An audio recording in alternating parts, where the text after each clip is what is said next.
Hello students, स्वागत है आप सभी का श्री समर्पण की ऑनलाइन क्लास में। हम बात कर रहे हैं कक्षा 9 सामाजिक विज्ञान के बारे में। पिछले वीडियो में हम चैप्टर 3 की बात कर रहे थे। हमारा चैप्टर 3 है अपवाह यानी कि ड्रेनेज सिस्टम। हमने इसमें अपवाह के बारे में, अब जल विभाजक रेखा के बारे में और भारत के सबसे दो प्रमुख अपवाह तंत्रों के बारे में अध्ययन किया था, उनकी सामान्य जानकारी का अध्ययन किया था। तो उसी में उसके दो भाग थे।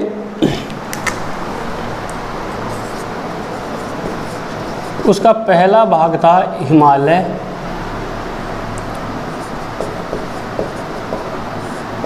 नदियों का अपवाह तंत्र,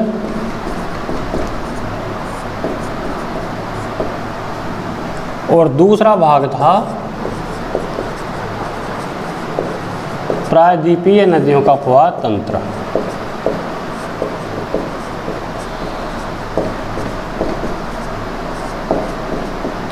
ठीक है, इनकी हमने सामान्य जानकारी की थी।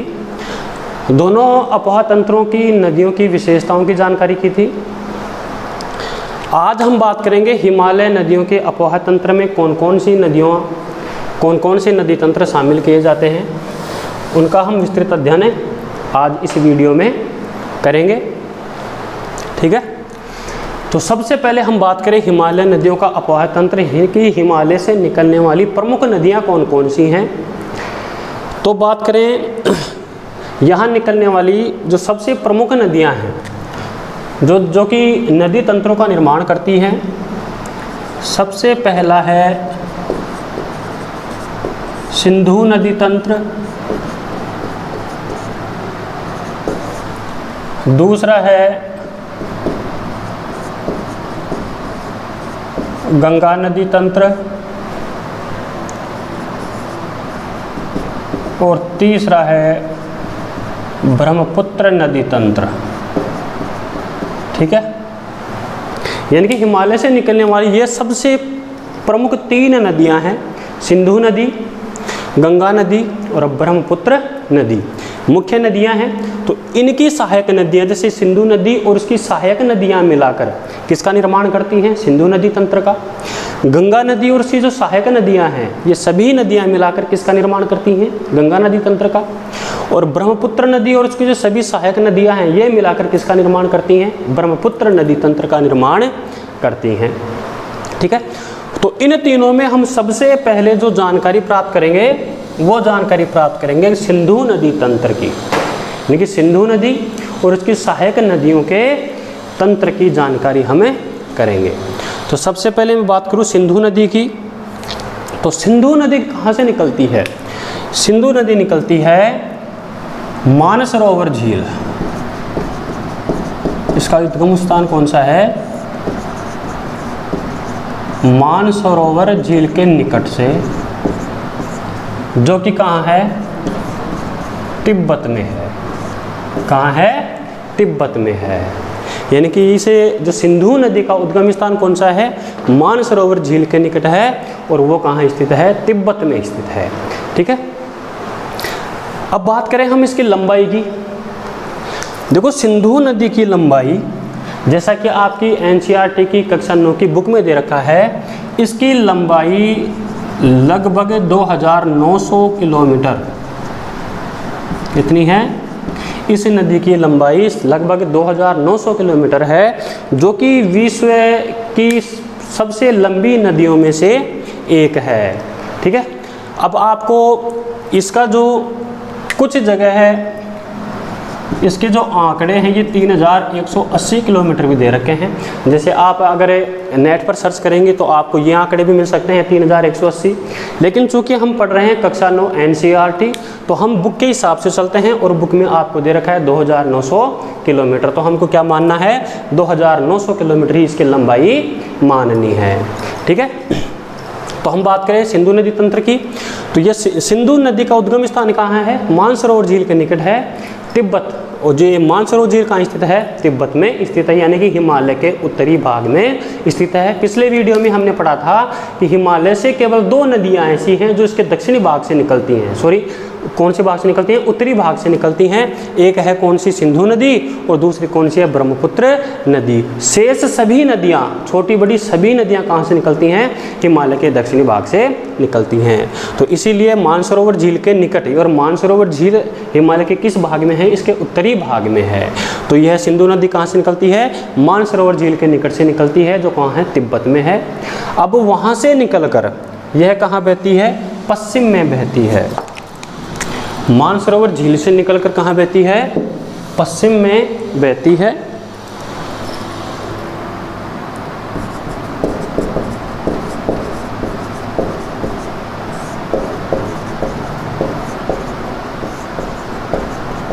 कहाँ बहती है, पश्चिम में बहती है।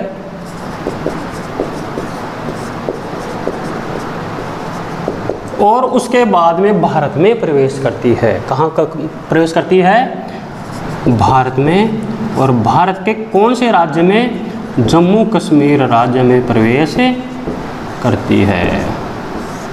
ठीक है, जम्मू कश्मीर राज्य में, भारत में जम्मू कश्मीर में प्रवेश करती है। जम्मू कश्मीर के कौन से स्थान पर, लद्दाख में प्रवेश करती है।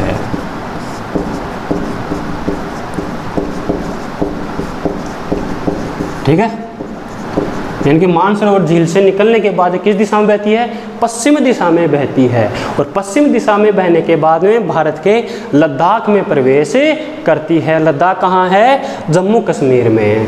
पहले कहाँ था, जम्मू कश्मीर राज्य का हिस्सा था, लेकिन वर्तमान में लद्दाख को अलग केंद्र शासित प्रदेश बना दिया गया है और जम्मू कश्मीर को अलग केंद्र शासित प्रदेश बना दिया गया है।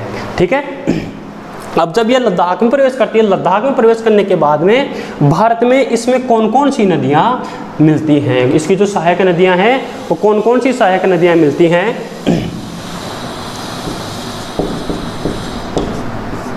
इसमें जास्कर, ये इसकी सहायक नदी है। नुब्रा, श्योक और हुंजा, ये छोटी मोटी नदियां हैं जो कि कहाँ मिलती हैं, जम्मू कश्मीर में इसमें मिल जाती हैं।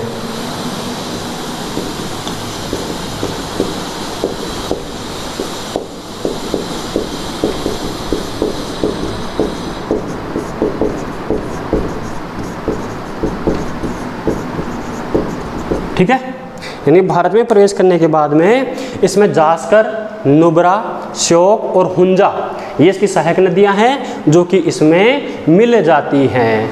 ठीक है, उसके बाद में यह नदी आगे बहती है और आगे कहाँ बहती है, गिलगित बाल्टिस्तान।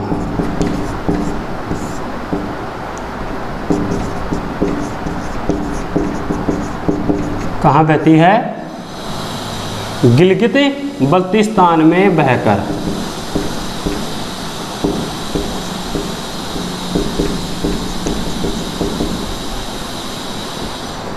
पाकिस्तान में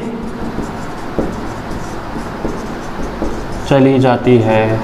कहाँ चली जाती है, गिलगित बल्तिस्तान में बहकर पाकिस्तान में चली जाती है। ठीक है, अब जब ये पाकिस्तान में बहती है तो पाकिस्तान में जो इसकी जो प्रमुख सहायक नदियां हैं, ठीक है, पाकिस्तान में कौन कौन सी प्रमुख सहायक नदियां हैं, पाकिस्तान में जो इसकी सहायक नदियां हैं,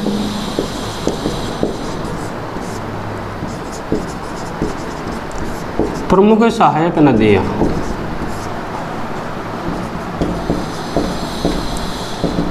जैसे सतलुज है, व्यास है, रावी है, चेनाब है और झेलम, ये इसकी प्रमुख सहायक नदियां हैं। ठीक है,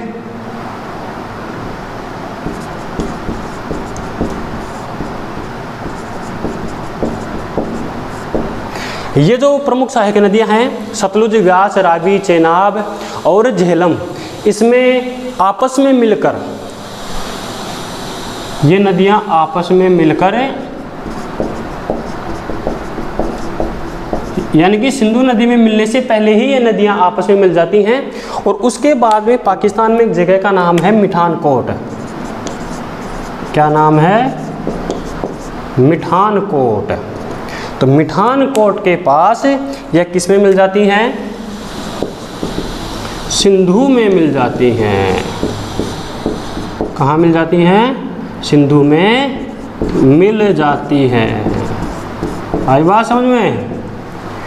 यानी कि गिलगित बाल्टिस्तान में बहने के बाद में पाकिस्तान में जो इसकी सबसे प्रमुख सहायक नदियां हैं, सतलज, व्यास, रावी, चेनाब, झेलम आदि आपस में मिल जाती हैं। यानी कि ये सिंधु में मिलने से पहले ही आपस में मिल जाती हैं। और उसके बाद पाकिस्तान के मिठानकोट में यह किस में मिल जाती हैं? सिंधु नदी में मिल जाती हैं। कहाँ किस में मिल जाती हैं? सिंधु नदी में मिल जाती हैं। अब जब ये नदियाँ इसमें मिल जाती हैं मिठानकोट में, तो उसके बाद में ये नदी कहाँ बहती है? दक्षिण में बहने लगती है। यानी कि अब तक तो कहाँ बह रही थी? ये दक्षिण पश्चिम में बह रही थी, और इसके बाद यह दक्षिण में बहती है।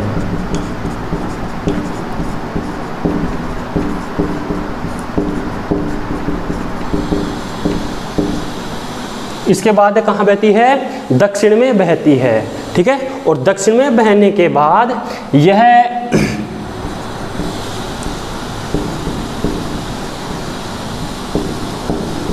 समुद्र में गिरती है।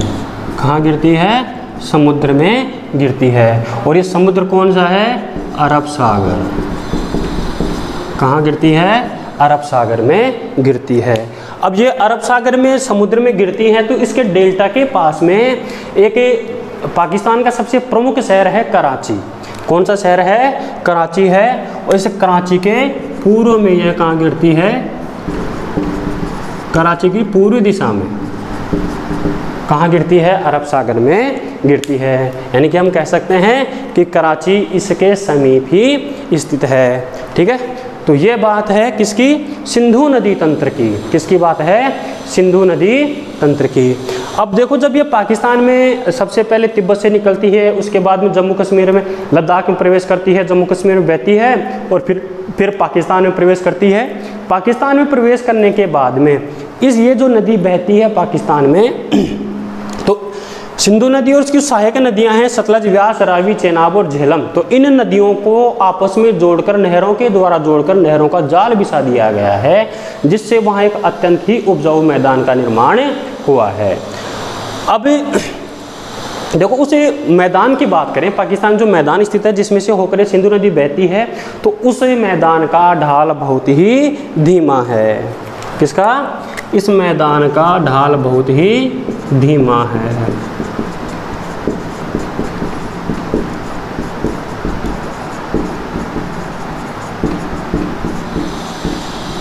यानी जिस मैदान से सिंधु नदी उसकी सहायक नदियाँ बहती हैं, या सिंधु नदी तंत्र का जो मैदान है, इस मैदान का ढाल बहुत कम है। ठीक है। तो ये बात थी सिंधु नदी तंत्र की। यानी कि कैलाश मानसरोवर से सिंधु नदी निकलती है, उसके बाद लद्दाख में प्रवेश करती है। लद्दाख में इसमें जास्कर, नुब्रा, शोक और हुंजा, इसकी जो छोटी सहायक नदियां हैं, ये इसमें मिल जाती हैं। ठीक है। और यह जम्मू कश्मीर में बहती है। उसके बाद में गिलगित बाल्टिस्तान में बहकर यह पाकिस्तान में प्रवेश करती है। और उसके बाद में इसमें जो उसकी प्रमुख सहायक नदियां हैं, सतलज, व्यास, रावी, चेनाब और झेलम, तो ये नदियां आपस में मिलने के बाद में किसमें मिल जाती हैं? मिठानकोट के पास में सिंधु नदी में मिल जाती हैं। सिंधु नदी इसके बाद में दक्षिण की ओर, पहले इस तरफ बह रही होती है, यानी कि इस तरह यहाँ पश्चिम में बहकर उसके बाद में दक्षिण पश्चिम बहती है। और फिर जब ये नदियाँ मिल जाती हैं तो बिल्कुल सीधा नीचे की ओर, दक्षिण की ओर बहने लगती हैं। दक्षिण की ओर बहने के बाद में यह सीधा जाकर कहाँ मिल जाती है? अरब सागर में मिल जाती है। यानी कि कराची के पूर्व में से होकर कहाँ मिल जाती है? अरब सागर में मिल जाती है। और इस मैदान का ढाल बहुत कम है। अब देखो, जब ये नदियाँ भारत से होकर बहती हैं, पाकिस्तान में जाती हैं, तो ये संभव है कि भारत भी इस जल का कुछ उपयोग करता होगा। तो जब दो देशों से होकर एक नदी गुजरती है, तो उसमें आपसी जो सामंजस्य होना भी आवश्यक है। और अगर सामंजस्य नहीं होगा तो क्या होगा कि उन नदियों के पानी को लेकर विवाद भी होता रहता है। तो इसी स्थिति को सुलझाने के लिए एक सिंधु जल समझौता हुआ था, यानी कि सिंधु नदी उसकी सहायक नदियां हैं जो भारत से होकर पाकिस्तान में जाती हैं। इन नदियों के पानी के उपयोग को लेकर एक समझौता हुआ था। कौन सा समझौता हुआ था? सिंधु जल समझौता हुआ था।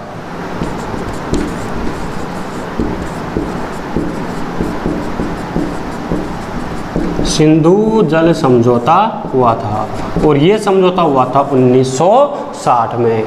इस समझौते के अनुसार कि भारत इस नदी तंत्र का, सिंधु नदी तंत्र का, यानी कि सिंधु नदी और उसकी जो प्रमुख सहायक नदियां हैं, इन नदियों के पानी का 20%, कितना प्रतिशत है? 20% भाग भारत इस नदी तंत्र के जल का कितना प्रतिशत उपयोग कर सकता है? 20% उपयोग कर सकता है। भारत सिंधु जल समझौते के अनुसार कितने प्रतिशत जल का उपयोग कर सकता है? 20% जल का उपयोग कर सकता है। ठीक है। अब ये चूंकि पश्चिमी भारत में बह रही, उत्तर पश्चिम भारत में बहती है, पश्चिम भारत में, ठीक है, तो भारत के द्वारा जैसे हम बात करें पंजाब, हरियाणा और राजस्थान, मुख्य रूप से इन नदियों का पानी कौन कौन से राज्य में प्रयोग किया जाता है? पंजाब, हरियाणा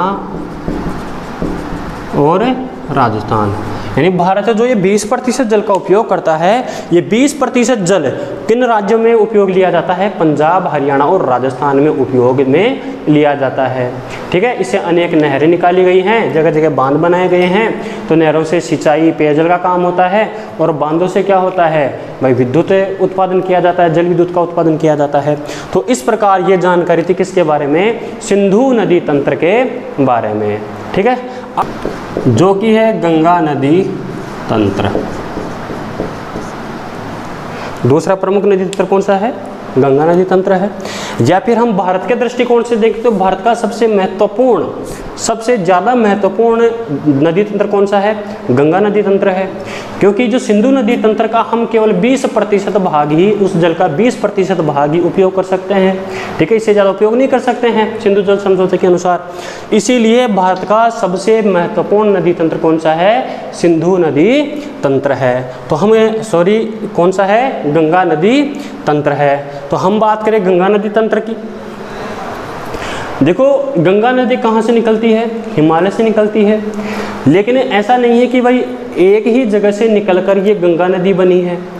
ये अनेक धाराओं में सबसे पहले क्या होता है कि जो हिमानियाँ पिघलती हैं, हिमनद पिघलते हैं, तो उनसे छोटी छोटी धाराओं का जन्म होता है। और ये छोटी छोटी धाराएं आगे जाकर मिलकर क्या करती हैं? एक बड़ी धारा का निर्माण करती हैं। और फिर वो बड़ी धारा क्या कहलाती है? प्राकृतिक रूप से जो बहती है वो नदी कहलाती है। तो हम बात करें जो ये गंगा नदी है, इस गंगा नदी तंत्र की सबसे महत्वपूर्ण नदी कौन सी है? गंगा नदी है।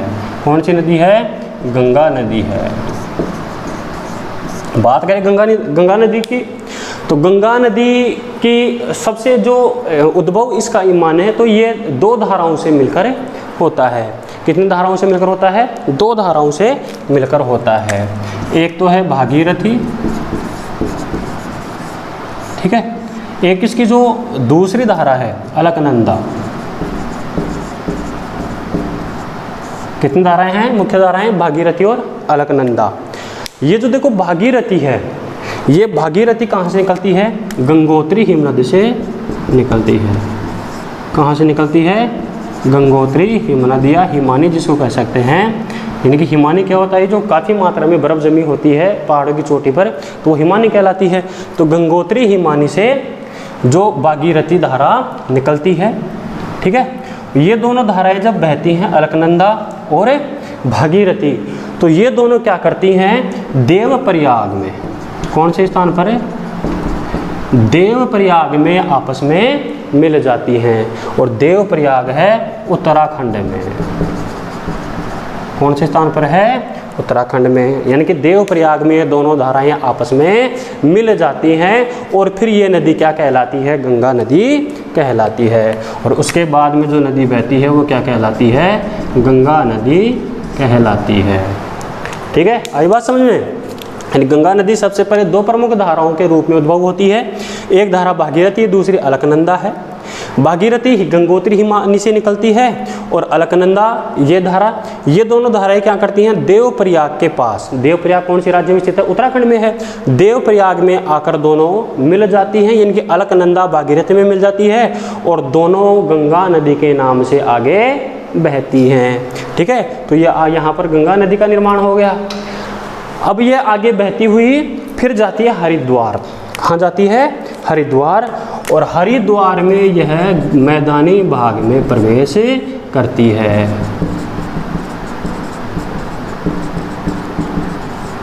मैदानी भाग में प्रवेश करती है, यानी कि हरिद्वार से पहले ये गंगा नदी पहाड़ों से होकर ही बहती रहती है। हरिद्वार में आने के बाद यह पहाड़ों से उतरकर मैदानी भाग में प्रवेश करती है। ठीक है, आई बात समझ में? अब बात करें हमें इसकी सहायक नदियों की। इसकी सहायक नदियों की बात करें तो जो इसकी सबसे पहले जो सहायक नदियां हैं ये जैसे यमुना, घाघरा, गंडक और कोसी है। पहले हम इसकी सहायक नदियों की बात करें।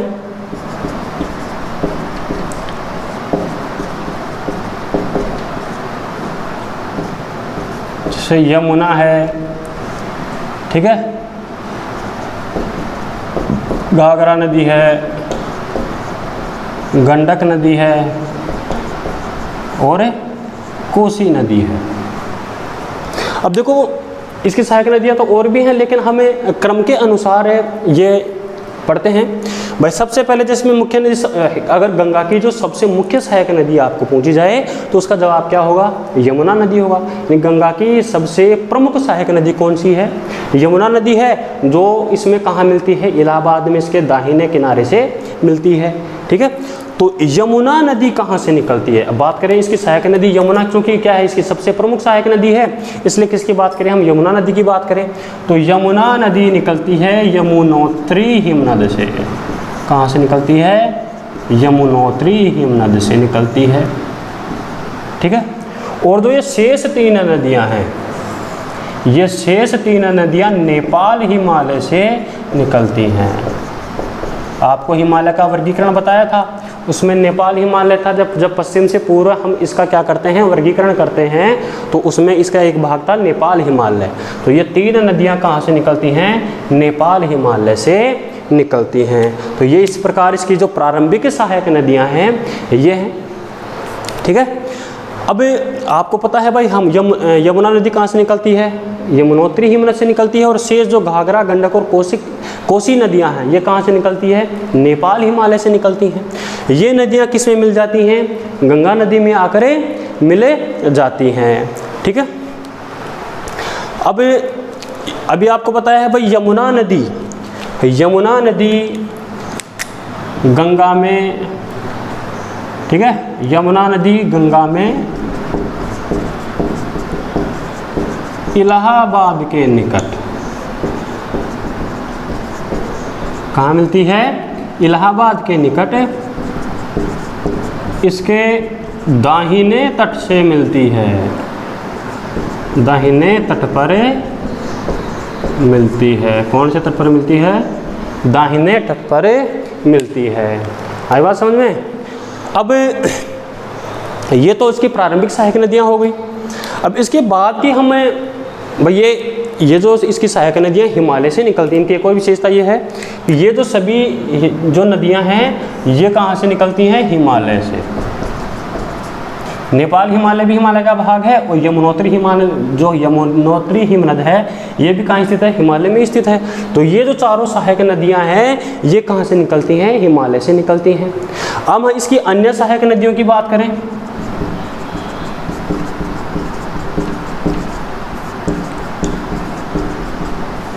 इसकी अन्य सहायक नदियों की बात करें जैसे चंबल, बेतवा, सोन आदि नदियां हैं।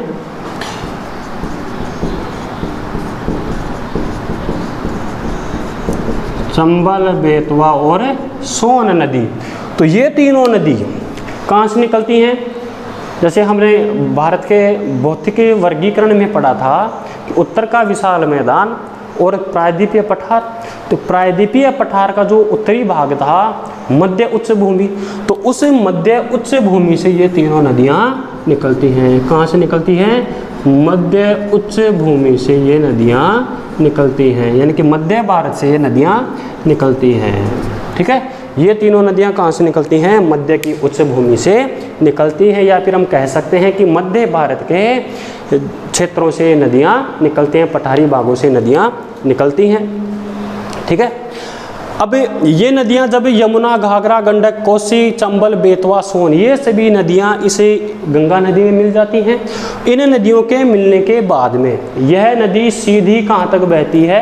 पश्चिमी बंगाल के फरक्का तक बहती है। ठीक है,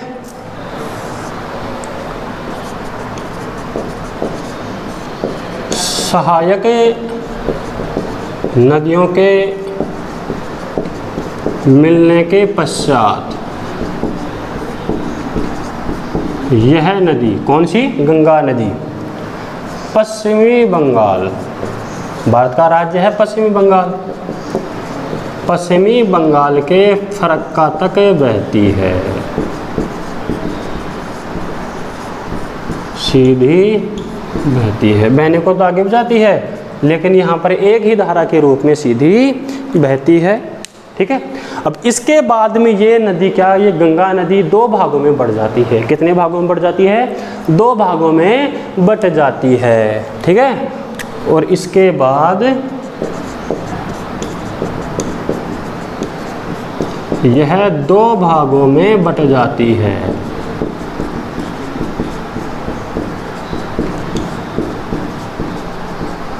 ठीक है, इसका एक भाग की हम बात करें, उस एक भाग को तो हम कहते हैं भागीरथी हुगली। ठीक है, और इस हुगली नदी के किनारे हमारा जो प्रमुख शहर है कलकत्ता वो स्थित है। तो इसकी जो एक धारा है भागीरथी हुगली है। ठीक है, जो कि क्या होता है, ये दक्षिण की ओर बहती हुई कलकत्ता, जिसके किनारे पर कौन सा शहर स्थित है? कलकत्ता शहर स्थित है। और यह अरब सागर में डेल्टाई भाग से होकर अरब सागर में बंगाल की खाड़ी में गिर जाती है।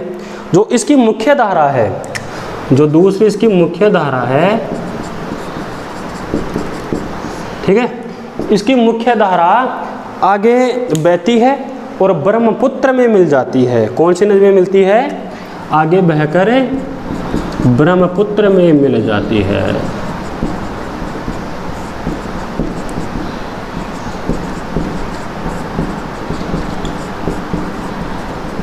कहाँ, किस में मिल जाती है? ब्रह्मपुत्र नदी में मिल जाती है। और ब्रह्मपुत्र नदी में मिलने के बाद यह दक्षिण में बहकर कहाँ प्रवेश करती है? बांग्लादेश में प्रवेश करती है। कहाँ प्रवेश करती है? बांग्लादेश में प्रवेश करती है।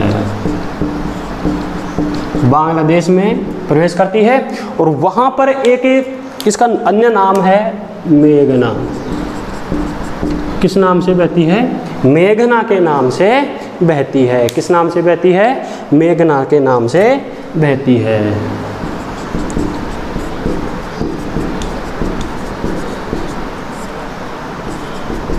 ठीक है, और कहाँ प्रवेश कर जाती है? समुद्र में, यानी कि बंगाल की खाड़ी में प्रवेश करती है।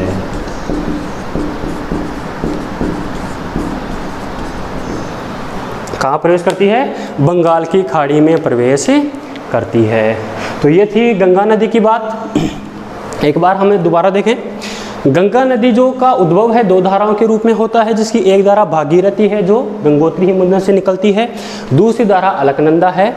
ये दोनों धाराएं कहाँ मिलती हैं? उत्तराखंड के देवप्रयाग में मिलती हैं। कहाँ मिलती हैं? उत्तराखंड के देवप्रयाग में मिलती हैं, जहाँ जिसे आगे ये गंगा नदी के नाम से जानी जाती है। अब तक यहाँ कहाँ बहती है? पर्वतीय भागों में बहती है और आगे जाकर हरिद्वार में यह मैदानी भाग में प्रवेश कर जाती है। और मैदानी भाग में प्रवेश करने के बाद में इसमें अनेक सहायक नदियाँ मिलती हैं और यह आगे बहती हुई जाती है। अब इसकी जो सहायक नदियां हैं, जैसे सहायक नदियां हैं, गंगा की सहायक नदियों को हम दो भागों में बांट सकते हैं, एक तो हिमालय से निकलने वाली सहायक नदियां और दूसरी मध्य भारत या फिर मध्य की उच्च भूमि से निकलने वाली सहायक नदियां। हम बात करें हिमालय से निकलने वाले सहायक नदियों की, तो यह यमुना, घाघरा, गंडक और कोसी है जो इसकी हिमालय से निकलने वाली सहायक नदियां हैं। यमुना नदी यमुनोत्री हिमनद से निकलती है और जो घाघरा, गंडक और कोसी नदियां हैं ये कहाँ से निकलती हैं? नेपाल हिमालय से निकलती हैं, जो कि क्या है, हिमालय का ही एक भाग है जो कि नेपाल के आसपास स्थित है। ये जो यमुना नदी है जो कहाँ से निकल कर आती है? यमुनोत्री हिमनद से निकल के आती है। गंगा नदी में कहाँ पर जाकर मिलती है? इलाहाबाद में। इलाहाबाद में जाकर इसके दाहिने किनारे पर या दाहिने तट पर इसमें मिल जाती है। तो इस प्रकार, और इसके बाद जो अनेक सहायक नदियां हैं या फिर जो मध्य भारत से निकलने वाली गंगा की सहायक नदियां हैं, चंबल, बेतवा और सोन नदियां हैं, ये मध्य की उच्च भूमि से या फिर कहें कि मध्य भारत से निकलती हैं।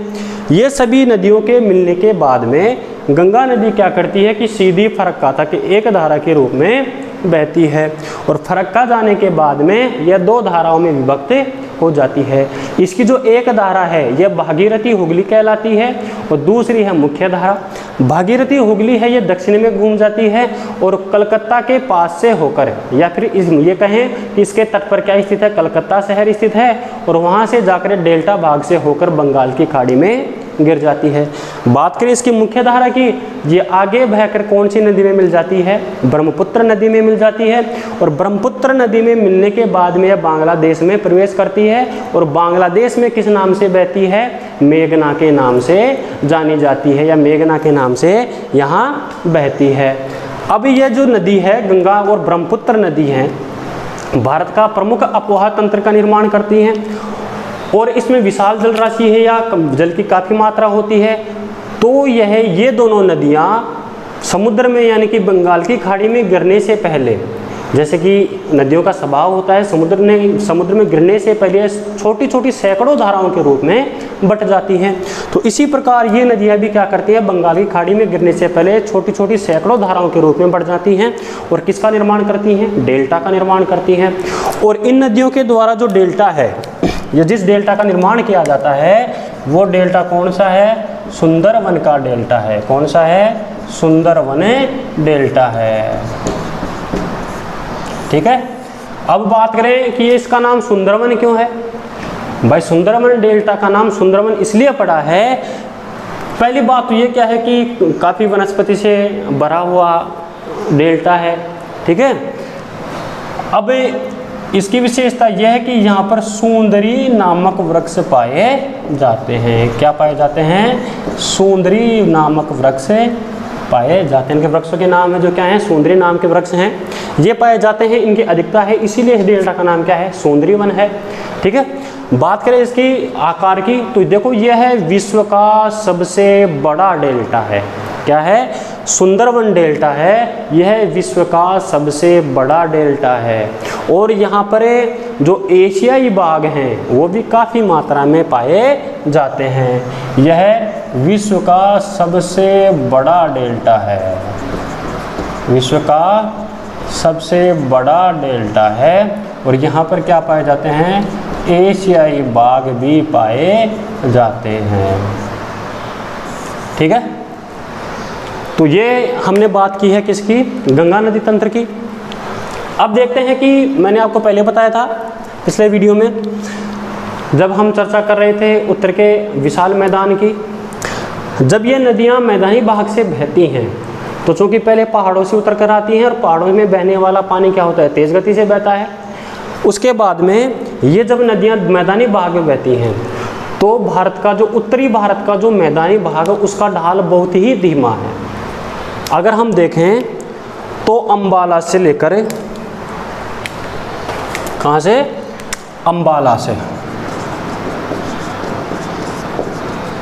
अंबाला से लेकर हम बात करें सुंदरवन तक, कहाँ की बात करें? जो सुंदरवन डेल्टा है जिसके बाद में ये जो नदियाँ किस में गिर जाती हैं? बंगाल की खाड़ी में गिर जाती हैं। तो अंबाला से सुंदरवन की जो दूरी है वो 1800 किलोमीटर है। कितनी दूरी है? 1800 किलोमीटर है। और इस 1800 किलोमीटर में अगर हम हमारे इस मैदान का, उत्तरी मैदान का जो ढाल देखें, ये ढाल केवल कितना है, 300 मीटर है। कितना है, केवल 300 मीटर है।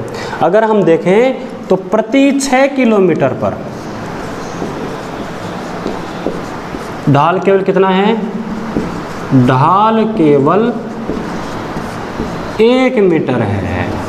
यानी कि आप जब 6 किलोमीटर चलेंगे तो उसमें जो मैदान का ढाल है वो केवल 1 मीटर दिखाई देगा।